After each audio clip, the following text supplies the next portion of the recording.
मधुबन के बाबा, मधुबन के बाबा मुरली वाले, आपका क्या कहना, आपका क्या कहना। ओम शांति। आज 19 मई 2022 के साकार मधुर महावाक्य है। आज मीठे मीठे बाप दादा बोले, मीठे बच्चे, इस समय इस भारत को श्रीमत की दरकार है। श्रीमत से ही कौड़ी जैसा भारत हीरे जैसा बनेगा, सबकी गति सदगति होगी। बाबा ने कहा, मीठे बच्चे, इस समय इस भारत को श्रीमत की दरकार है। श्रीमत से ही कौड़ी जैसा भारत हीरे जैसा बनेगा, सबकी गति सदगति होगी। बाबा ने आज प्रश्न पूछा, सर्वशक्तिमान बाप में कौन सी शक्ति है जो मनुष्य में नहीं? तो उत्तर में बाबा कहते, रावण को मारने की शक्ति एक सर्वशक्तिमान बाप में है, मनुष्य में नहीं। राम की शक्ति के सिवाय यह रावण मर नहीं सकता। बाप जब आते हैं तब तुम बच्चों को ऐसी शक्ति देते हैं जिससे तुम भी रावण पर जीत पा लेते हो। ओम शांति। मीठे बच्चे जानते हैं यह होली हंसों की सभा है। यहाँ सब ब्राह्मण बैठे हैं। पवित्र को ब्राह्मण कहा जाता है, अपवित्र को शूद्र वर्ण का कहेंगे। जो पुरुषार्थी हैं उनको हाफ कास्ट कहेंगे, न इधर के न उधर के। एक पांव उस पार जाने वाली नाव में, एक पांव इस पार वाली नाव में होगा तो चिर जाएंगे। इसलिए निर्णय करना चाहिए कि किस तरफ जावें। अगर कोई असुर बैठे होंगे तो विघ्न डालेंगे। यह कौन समझाते हैं? शिव बाबा। शिव के लिए ही बाबा अक्षर मुख से निकलता है। शिव बाबा ही झोली भरने वाला है। बाप से जरूर वर्षा मिलेगा। शिव के कितने अथाह मंदिर हैं, वह भी है निराकार, विश्व का रचयिता। विश्व में लक्ष्मी नारायण का राज्य था तो जरूर बाप से वर्षा मिला होगा। अभी तुम शूद्र से ब्राह्मण बने हो। शूद्र है पत्थर बुद्धि, लक्ष्मी नारायण तो पारस बुद्धि थे ना। माया से बुद्धि मारी जाती है। माया का नाम भारत में मशहूर है। इस समय माया रावण का राज्य है, अर्थात रावण संप्रदाय है। इसलिए रावण को मारते हैं परंतु मरता नहीं। राम की शक्ति के सिवाय रावण पर जीत पा नहीं सकते। सर्वशक्तिमान से ही शक्ति मिल सकती है। वह तो है एक परमपिता परमात्मा। उनका ना सूक्ष्म शरीर है ना स्थूल। यह भी किसी की बुद्धि में नहीं आता कि वह निराकार फिर भारत में कैसे आया।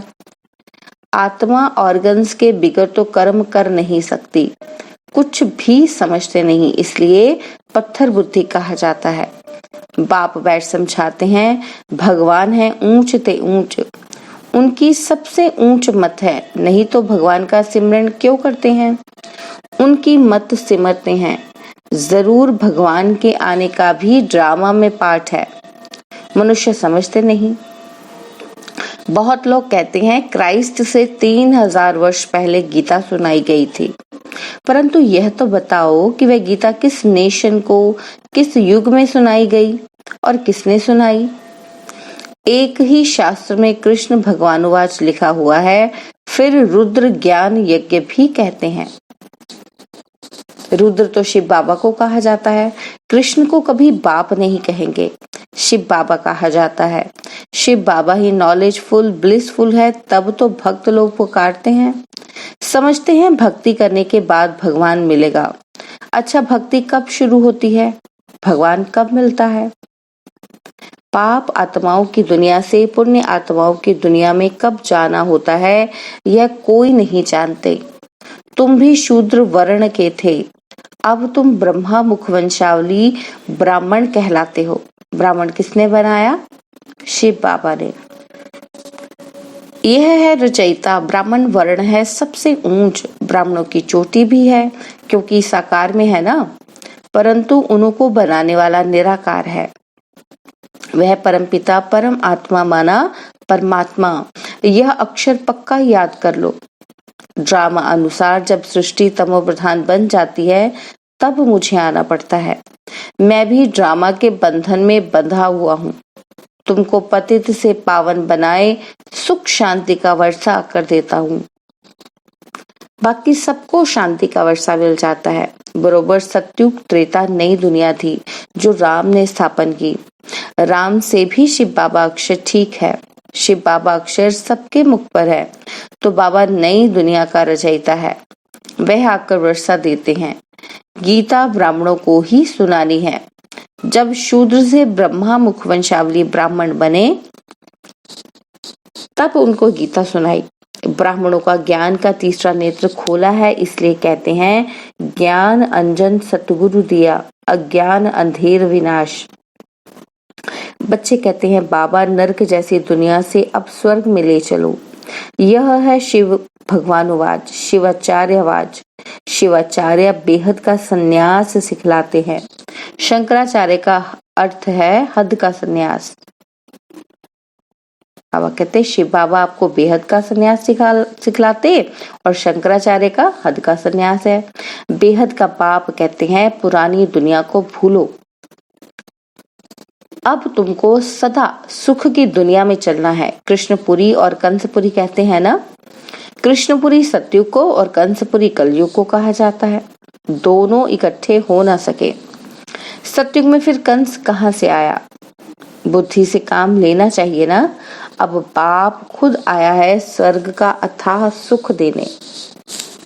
बाबा कहते हैं इस अंतिम जन्म में जो पड़े वह पड़े, फिर तो राजाई स्थापन हो जाती है। बाप ही आकर शूद्र से ब्राह्मण से देवता बनाते हैं। वो लोग हिंदू को क्रिश्चियन या बौद्ध ही बनाएंगे। परंतु ये कभी सुना कि शूद्र वर्ण को ब्राह्मण वर्ण बनाया? यह तो शिव बाबा का ही काम है। वो ही ब्राह्मणों को फिर देवता बनाते हैं। हर एक अपने से पूछे कि हम पहले किस धर्म में और किस वर्ण के थे। गुरु कौन था? शास्त्र कौन सा पढ़ते थे? गुरु से क्या मंत्र मिला?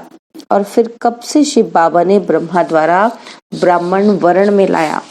यह हर एक से लिखाना चाहिए। अब तुम बच्चों को तो बाप कहते हैं कि मुझे याद करो। माया रावण ने तुम्हारी क्या दुर्दशा कर दी।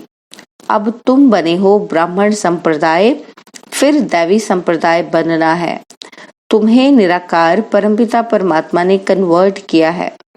बच्चों को हर एक से लिखाना चाहिए कि किस धर्म के थे, किसको पूजते थे, गुरु किया है या नहीं। फिर ब्राह्मण वर्ण में कौन ले आया, यह बाबा भी लिखेंगे कि हम हिंदू धर्म के कहलाते थे। गुरु बहुत किए, शास्त्र बहुत पढ़े। सिख धर्म वाले कहेंगे कि हम सिख धर्म के हैं। सिर्फ भारतवासियों को अपने देवी देवता धर्म का पता नहीं है। ऐसे नहीं कि सिख धर्म वाले अपने को देवता कहलाएंगे। हर एक अपने को अपने धर्म वाला ही कहलाएंगे। अब बाप कहते हैं जो शिव के भक्त व शिव की रचना देवी देवताओं के भक्त होंगे उन्हों को सुनाना है। वे अच्छी रीति सुनेंगे। सतयुग त्रेता में बरोबर सूर्यवंशी चंद्रवंशी थे, जिन्हों के चित्र भी हैं। इंग्लिश में डिटिज्म कहा जाता है। अभी बाबा देवी देवता धर्म की स्थापना कर रहे हैं। अब तुम ब्राह्मण वर्ण से देवता वर्ण वाले बन रहे हो। भारतवासी ही आपे ही पूज्य, आपे ही पुजारी बनते हैं। सतयुग में पूज्य थे। बाबा कहते मैं तो एवर पूज्य हूँ। अभी तुम यहाँ आए हो राजयोग सीखने, भविष्य 21 जन्मों के लिए शिव बाबा से वर्षा लेने, तो फॉलो करना चाहिए। जब तक तुम ब्रह्मा वंशी नहीं बनेंगे तो ब्राह्मण कैसे कहलाएंगे? अच्छा, आज भोग है, ब्राह्मणों को खिलाने की भी रस्म पड़ी हुई है। बाकी ज्ञान का इससे ताल्लुक नहीं है। यहाँ तो है ज्ञान सागर और ज्ञान गंगाओं का मिलन। वहां फिर देवताओं और तुम ब्राह्मणों का मेला लगता है। इसमें मूंझने की बात नहीं। बाप कहते हैं देह सहित देह के सब संबंधों से ममत्व मिटाते जाओ। मुझ एक को याद करो तो अंतमति सुगति हो जाएगी। मैं प्रतिज्ञा करता हूँ तुमको स्वर्ग में भेज दूंगा। रोज क्लास में पूछो शिव बाबा के साथ प्रतिज्ञा करेंगे? शिव बाबा कहते हैं मेरी मत पर चलो। बाप की श्रीमत नामी ग्रामी है। श्रीमत अर्थात श्रेष्ठ मत। ब्रह्मा की मत भी गाई जाती है। ब्रह्मा से भी ब्रह्मा का बाप शिव बाबा ऊंच है ना। जब भोजन पर बैठते हो तो भी शिव बाबा को याद करो। मोस्ट बिलवेड बाप है। जैसे कि उनके साथ हम भोजन पा रहे हैं, इस याद से बहुत ताकत आएगी। परंतु बच्चे घड़ी घड़ी भूल जाते हैं। भारत को अब शिव बाबा के श्रीमत की दरकार है, क्योंकि बाप ही सर्व का सदगति दाता पतित पावन है ना। बाप और वर्षे को याद करना है। माया विघ्न भी अनेक प्रकार के डालेगी, उनसे डरना नहीं है। ज्ञान तो बहुत सहज है, बाकी योग में रहना, एक से बुद्धि योग जोड़ना, इसमें ही मेहनत है। और जगह भटकने से तो एक शिव बाबा को याद करना अच्छा है ना। गीता पढ़ने की भी बात नहीं, जबकि बाप खुद आए हैं। बाकी सब शास्त्र हुए बाल बच्चे, उनसे वर्षा मिल न सके। बेहद का वर्षा एक ही बेहद के पाप से मिलता है। अच्छा, बाप दादा तो बच्चों के सामने बैठा है। बाप कहते हैं, मैं तुम्हारा बाप ब्रह्मा द्वारा मम्मा का, दादा का, बच्चों का सबका याद प्यार देता हूँ। अच्छा, मीठे मीठे सिकिलते बच्चों प्रति माता पिता बाप दादा का याद प्यार और गुड मॉर्निंग। रूहानी बाप की रूहानी बच्चों को नमस्ते। हम रूहानी बच्चों की रूहानी बाप दादाजी को दिलवा जान सिकवा प्रेम से नमस्ते। ओम शांति। प्यारे बाबा, मीठे बाबा, मेरे बाबा, शुक्रिया बाबा, शुक्रिया बाबा, शुक्रिया बाबा। धारणा के लिए मुख्य सार है। पहला पॉइंट है, मोस्ट बिलवेड बाप को साथ में रख भोजन खाना है। एक बाप से ही बुद्धि योग जोड़ना है, एक की श्रीमत पर चलना है। और सेकंड पॉइंट है, बुद्धि से बेहद की पुरानी दुनिया को भूलना है, इसका ही संन्यास करना है। बाबा ने वरदान दिया, देह के संबंध और पदार्थों के बंधन से मुक्त रहने वाले जीवन मुक्त फरिश्ता भव। देह के संबंध और पदार्थों के बंधन से मुक्त रहने वाले जीवन मुक्त फरिश्ता भव। फरिश्ता अर्थात पुरानी दुनिया और पुरानी देह से लगाव का रिश्ता नहीं। देह से आत्मा का रिश्ता तो है, लेकिन लगाव का संबंध नहीं। कर्मेंद्रियों से कर्म के संबंध में आना अलग बात है, लेकिन कर्म बंधन में नहीं आना। फरिश्ता अर्थात कर्म करते भी कर्म के बंधन से मुक्त। ना देह का बंधन, ना देह के संबंध का बंधन, ना देह के पदार्थों का बंधन। ऐसे बंधन मुक्त रहने वाले ही जीवन मुक्त फरिश्ता हैं। स्लोगन है, स्थूल संपत्ति से भी अधिक मूल्यवान है रूहानी स्नेह की शक्ति। स्थूल संपत्ति से भी अधिक मूल्यवान है रूहानी स्नेह की संपत्ति। तो वही संपत्ति शक्ति बन जाती है। मातेश्वरी जी के अनमोल महावाक्य सुनेंगे आज। तो लिखा है कि बदनसीबी और खुशनसीबी, अब इन दोनों शब्दों का मदार किस पर चलता है? यह तो हम जानते हैं कि खुशनसीब बनाने वाला परमात्मा है, तो बदनसीब बनाने वाला खुद ही मनुष्य है। जब मनुष्य सर्वदा सुखी है तो उनकी अच्छी किस्मत कहते हैं, और जब मनुष्य अपने को दुखी समझते हैं तो वो अपने को बदनसीब समझते हैं। हम ऐसे नहीं कहेंगे कि बदनसीबी व खुशनसीबी कोई परमात्मा द्वारा मिलती है, नहीं। तकदीर को बिगाड़ना व बनाना, यह सब मनुष्य के कर्मों के ऊपर ही मदार है। यह सब मनुष्य के संस्कारों के ऊपर ही है। फिर जैसे पाप और पुण्य का संस्कार भरता है, वैसे तकदीर बनती है। परंतु मनुष्य इस राज को ना जानने के कारण परमात्मा के ऊपर दोष रखते हैं। अब देखो, मनुष्य अपने को सुखी रखने के लिए कितने माया के तरीके निकालते हैं। फिर उसी माया से कोई अपनों को सुखी समझते और फिर कोई उसी माया का संन्यास कर माया को छोड़ने से अपने को सुखी समझते हैं। मतलब तो कई प्रकार के प्रयत्न करते हैं, परंतु इतने तरीके करते भी रिजल्ट दुख की तरफ जा रही है। जब सृष्टि पर भारी दुख होता है, उसी समय स्वयं परमात्मा आए गुप्त रूप में, अपने ईश्वरीय योग पावर से दैवी सृष्टि की स्थापना कराए सभी मनुष्य आत्माओं को खुशकिस्मत बनाते हैं। और बता रहे हैं मातेश्वरी जी की मनुष्य गाते हैं कि तुम माता पिता हम बालक तेरे, तुम्हारी कृपा से सुख गनेरे। यह महिमा किसके लिए गाई हुई है? अवश्य परमात्मा के लिए गायन है, क्योंकि परमात्मा खुद माता पिता रूप में आए इस सृष्टि को अपार सुख देता है। परमात्मा ने जरूर कभी तो सुख की सृष्टि बनाई है, तभी तो उनको माता पिता कहकर बुलाते हैं। परंतु मनुष्यों को यह पता ही नहीं कि सुख क्या चीज है। जब इस सृष्टि पर अपार सुख थे तब शांति भी थी, परंतु अब वो सुख नहीं है। अब मनुष्य के अंदर ये चाहना उठती है कि वो सुख हमें चाहिए। फिर कोई धन पदार्थ मांगते हैं, कोई बच्चे मांगते हैं, कोई तो फिर ऐसे भी मांगते हैं कि हम पतिव्रता नारी बने, जब तक मेरा पति जिंदा है हम दुहागिन न बने। तो चाहना तो सुख की ही रहती है ना।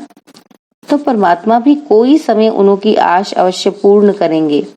सत्युग के समय जब सृष्टि पर स्वर्ग है तो वहां सदा सुख है। जहां स्त्री कभी दुहागिन नहीं बनती तो वो आश सत्युग में पूर्ण होती है, जहां अपार सुख है। बाकी तो इस समय है ही कलयुग। इस समय तो मनुष्य दुख ही दुख भोगते हैं।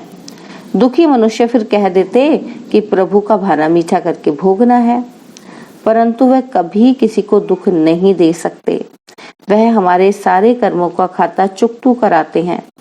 तभी हम कहते हैं कि तुम माता पिता हम बालक तेरे।